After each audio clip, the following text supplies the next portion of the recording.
अमन भाई से गले मिलेंगे तो बड़े भाई हमेशा रहे मेरे और हमेशा रहेंगे, इसमें दुआ है कहाँ। मेरे सम्मानित हमेशा रहे, आज भी है, कल भी है। ये कि जो फिल्म फेयर भोजपुरी अवार्ड हो सकेला तो एकरा के हमनी के का जिम्मेदारी बा ऊंचा उठावे के ओकरा पर काम करे। और पवन सिंह के बीच एक सीट 2 सालों से चला आ रहा है, ये क्या है, क्या खत्म हो गया? बहुत सालों बाद आप लोग साथ में किसी मंच पे दिखाई देने वाले हैं, कुछ गले वाले भी मिलेंगे, कुछ बातें होंगी, दोस्ती की बातें होंगी, क्योंकि ऐसे ही सीट तो कभी रवि किशन और मनोज तिवारी के बीच में भी चला आता था देखिए फिल्म फेयर अवार्ड में हम मुझे लगता है कि हम उस विषय पर बात ना करें तो अच्छा है। हमारी बात ये इस उठाएंगे और होनी अमन भाई से गले मिलेंगे तो बड़े भाई हमेशा रहे मेरे और हमेशा रहेंगे, इसमें दुआ है कहाँ।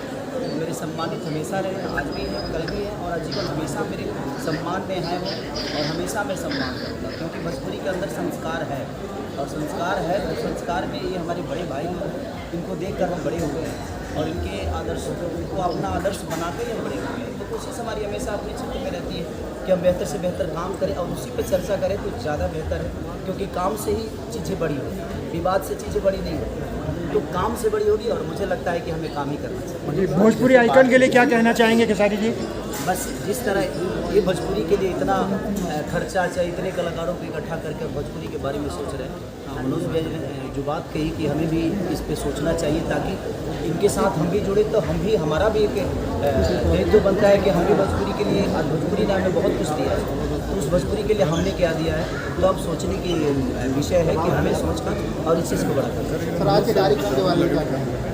अभी कार्यक्रम शुरू हुआ है, खत्म होने के बाद बताएंगे जब हम लोगों ने कितना एंजॉय। सर आपसे एक क्वेश्चन मेरा ये है कि जैसे अभी